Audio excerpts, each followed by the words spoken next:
Надлежните служби и денеска продолжуваат со расчистување на последиците од силното невреме што вчера попладне зафади повеќе региони низ Македонија и предизвика материјални штети, прекини во снабдувањето со електрична енергија и проблеми во сообраќајот.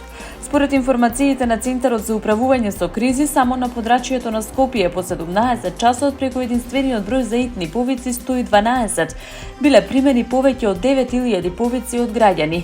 Најголем дел од пријавите се однесувале на паднати дрвја, оштетени возила и кровни конструкции, скинати електрични кабли, паднати бандери и други последици предизвикани од невремето.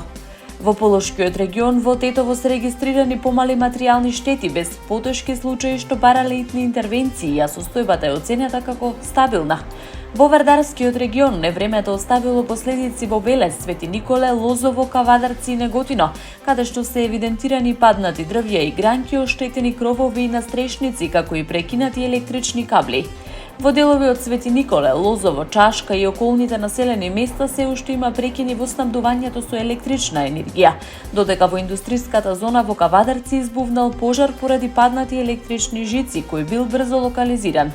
Во Куманово се пријавени паднати дрвја, оштетени фасади и кровови, паднати бандери и кабли, како и материјална штета на возила врз кои паднале дрвја. Последици има и во Пелагонискиот регион, каде што во прилеп е откорнат лимен покрив од управната зграда на јавното предпријатие Национални шуми Црн Бор. Екипите работат на расчистување на штетите. Најсериозни последици во источниот регион се регистрирани во Штип, Кочани и Пробиштип. Во Пробиштип се оштетени кровови, паднати се дрвја и оџаци, има оштетени возила, блокиран патен правец кон Злетово и прекини во електроснабдувањето. Во Кочани покрај оштетените кровови, паднатите дрвја и бандери поплавени се и подрумски простории. Во Штип силниот ветер предизвикал повеќе штети, меѓу кои оштетување на покрив на објект на улицата Вита Поп Јорданова, сериозни оштетувања на покривните конструкции на клиничката болница, при што биле поплавени и дел од болничките простории. Во Виница се регистрирани паднати гранки без поголеми последици, додека во Струмица има прекини во електричната мрежа. Од Центарот за управување со кризи информираат дека сите надлежни институции остануваат на терен и продолжуваат со активности за расчистување на последиците, санирање на штетите и нормализирање на состојбата во погодените подрачја. Владата ќе обезбеди поддршка за граѓаните погодени од силното невреме што вчера го зафати Скопје, порача премиерот Христијан Мицкоски, одговарајќи на новинарско прашање за материјалната штета и можностите за државна помош. Премиерот истакна дека владата нема да ги остави граѓаните сами да се справуваат со последиците. Мицкоски им се заблагодари на институциите, јавните служби и градоначалниците кои, како што рече, веднаш по невремето излегле на терен и започнале со расчистување и санирање на штетите. Според него, нивната подготвеност и координација овозможиле брза реакција во погодените подрачја, а активностите ќе продолжат и во текот на денот. Премиерот најави дека во наредниот период ќе следува проценка на настанатата материјална штета од страна на надлежните институции. По завршувањето на постапката за проценка ќе се постапува согласно законските прописи и досегашната практика за обештетување на граѓаните и другите оштетени. На прашањето дали владата располага со механизми за помош во вакви ситуации, Мицкоски одговори потврдно, нагласувајќи дека државата ќе интервенира, како и при секоја елементарна непогода, со цел што побрзо да се надминат последиците од невремето. Епидемиолошката состојба во Гостивар продолжува да се подобрува, информираше денеска министерот за здравство Сашо Клековски. Според него, бројот на граѓани кои за прв пат побарале лекарска помош значително се намалува, што укажува на смирување на состојбата. Министерот посочи дека во текот на последното деноноќе биле регистрирани околу 190 нови пациенти, додека претходниот ден нивниот број изнесувал околу 290.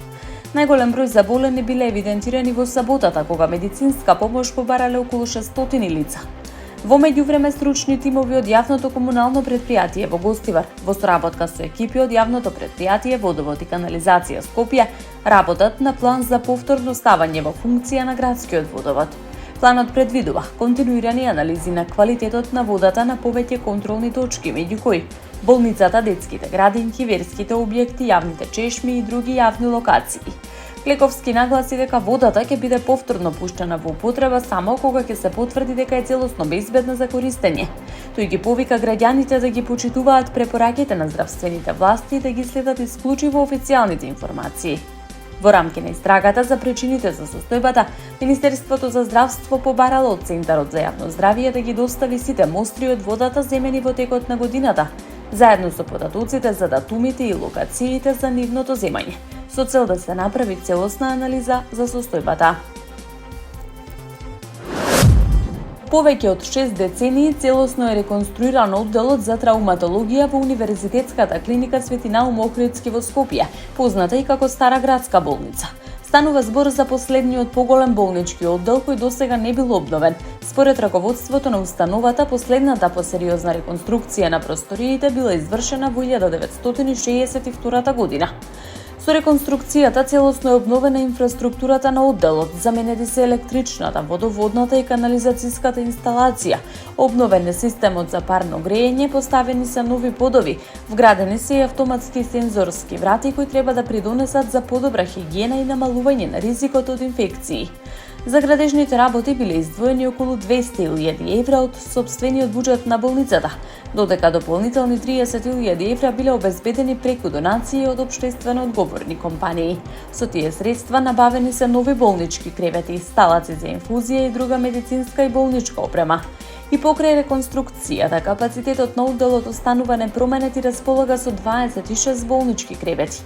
На одделот работат 9 специјалисти по трауматологија, годишно се изведуваат околу 1100 оперативни интервенции, што го прави еден од најфреквентните хирушки оддели во болницата.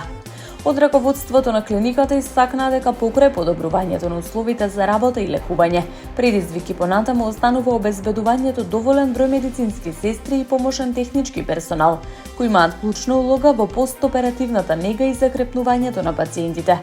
Новите услови според нив ќе придонесат за поквалитетна здравствена услуга и побезбеден престој на пациентите. Просечната месечна исплатена нето плата по вработен во мај 2026 година изнесувала 49.544 денари, што представува зголемување од 8,2% во однос на мај минатата година, покажуваат најновите податоци на Државниот завод за статистика. Според статистичките податоци, најголем годишен раст на платите е забележан во секторот снабдување со вода, отстранување на отпадни води, управување со отпад и дејности за санација на околината, каде просечната нето плата е повисока за 11,9%. Следуваат секторите уметност, забава и рекреација со раст од 11,3%, транспорт и складирање каде платите се зголемени за 10,9%.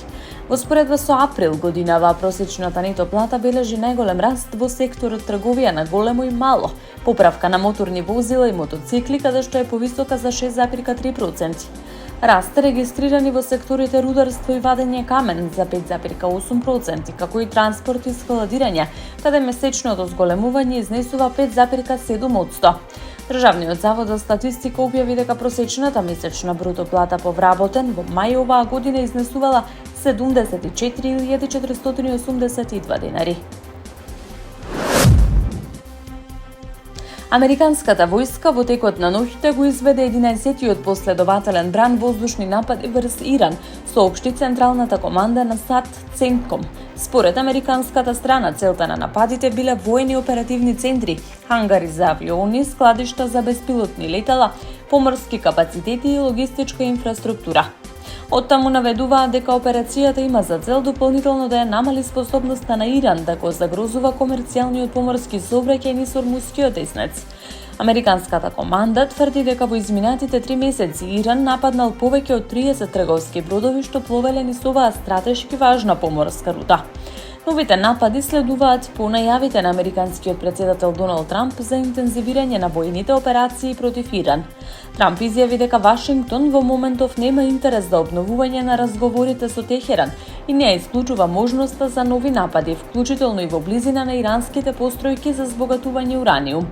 Според иранската државна агенција ИРНА, експлозии биле регистрирани во повеќе провинции меѓу кои Бушер, Источен Азербеџан, Хамадан, Хормозган, Хузестан и Систан. Минатата недела, американскиот претседател предупреди дека потенцијалните цели би можеле да бидат проширени и на енергетски постројки и мостови. Во меѓувреме, дипломатските напори за намалување на тензиите засега не даваат резултати. Иранскиот министер за внатрешни работи Ескандер Момени престојуваше во Пакистан, кој посредува во обидите за обновување на преговорите меѓу двете страни, но засега нема информации за конкретен напредок. Продолжувањето на конфликтот веќе се одразува и врз светските пазари. Цената на суровата нафта надмина $92 за барел.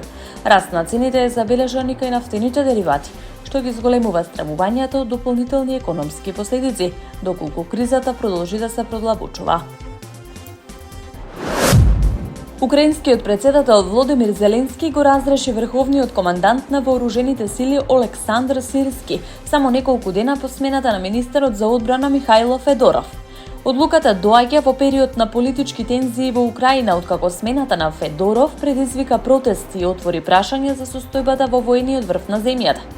Според информациите, претходните шпекулации дека разрешувањето на Федоров било поврзано со несогласување меѓу него и Сирски, подоцна биле потврдени. Федоров важеше за еден од клучните луѓе во модернизацијата на Министерството за одбрана и украинската армија.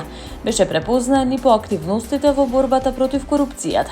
Од друга страна, Сирски, која предводеше украинската армија во изминатиот период, во дел од јавноста беше критикуван како представник на старата советска воена школа и како командант кој не спровел подлабоки реформи во вооружените сили.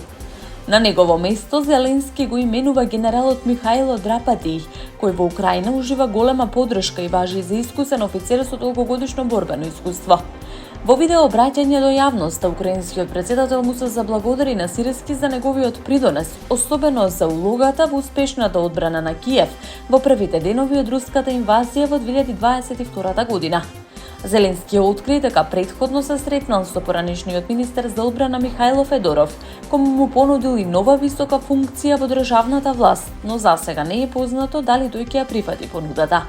Во меѓувреме, Министерството за одбрана веќе го презеде Евхени Хмара, поранешен висок функционер на Украинската служба за безбедност. Зеленски најави дека сите кадровски одлуки ќе бидат официјализирани во текот на денешниот ден.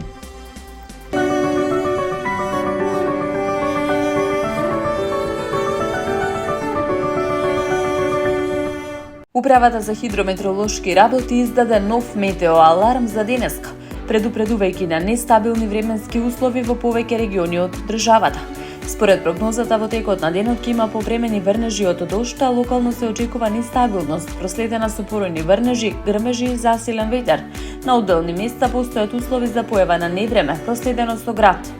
Од УХМР најавуваат умерен северен ветер кој долж поврдарието повремено ќе засилува и ќе достигнува брзина поголема од 60 км на час, што може дополнително да ги отежне временските услови. Метеоролозите објавија и карта со преглед на регионите за кои важи предупредувањето. До граѓаните упатија апел внимателно да ги следат временските прогнози и предупредувања, особено доколку планираат активности на отворено или патување. Надлежните препорачуваат предпазливост поради можноста од локално невреме и појава на силен ветер и град.